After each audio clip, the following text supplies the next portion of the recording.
एक छोटे से गांव में राजू और रमेश नाम के दो गहरे दोस्त रहते थे। उनका बचपन साथ खेलते कूदते बीता था। समय बीतता गया और दोनों बड़े हुए। इस दौरान राजू के स्वभाव में लालच बढ़ता गया, जबकि रमेश अपनी ईमानदारी पर अडिग रहा। एक दिन जब वे जंगल में घूम रहे थे, उन्हें एक अत्यंत मूल्यवान सोने की मूर्ति मिली। राजू अपनी लालची आंखों से मूर्ति को देखते हुए बोला, देखो रमेश, हमें ये बेशकीमती खजाना मिला है, चलो इसे बेच देते हैं और जो भी पैसा मिलेगा उसे हम आधा आधा बांट लेंगे। रमेश स्वभाव से ही ईमानदार था, इसलिए उसने सहमति में सिर हिला दिया। लेकिन राजू के मन में एक बुरा विचार पनप रहा था। उसने सोचा, अगर रमेश रास्ते से हट जाए तो ये सारा सोना मेरा हो जाएगा। मुझे इसे किसी भी तरह हासिल करना होगा। इस बुरे विचार के साथ उसने चुपके से रमेश के खाने में जहर मिला दिया। उधर रमेश भी राजू के बदलते हुए व्यवहार को भांप गया था। उसे कहीं न कहीं यह आशंका हो रही थी कि राजू कुछ गलत करने की योजना बना रहा है।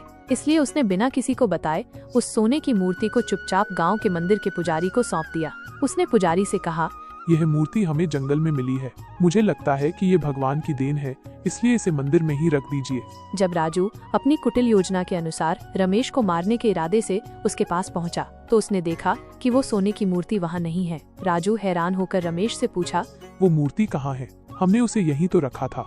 रमेश ने शांति से उत्तर दिया, राजू, मैंने सोचा कि इतनी कीमती चीज किसी एक की नहीं हो सकती। ये तो हम सबका धन है, हमारे गांव का धन है। इसलिए मैंने उसे मंदिर के पुजारी को दे दिया, ताकि वो मंदिर में स्थापित हो जाए और सभी गांव वाले उसका दर्शन कर सके।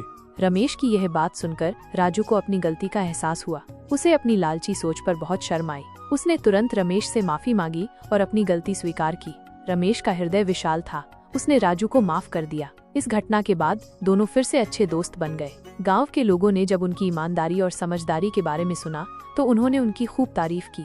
नीति कथा, लालच एक बुरी बला है जो इंसान को गलत रास्ते पर ले जाती है। जीवन में सच्ची जीत हमेशा सच्चाई और ईमानदारी के मार्ग पर चलने से ही मिलती है।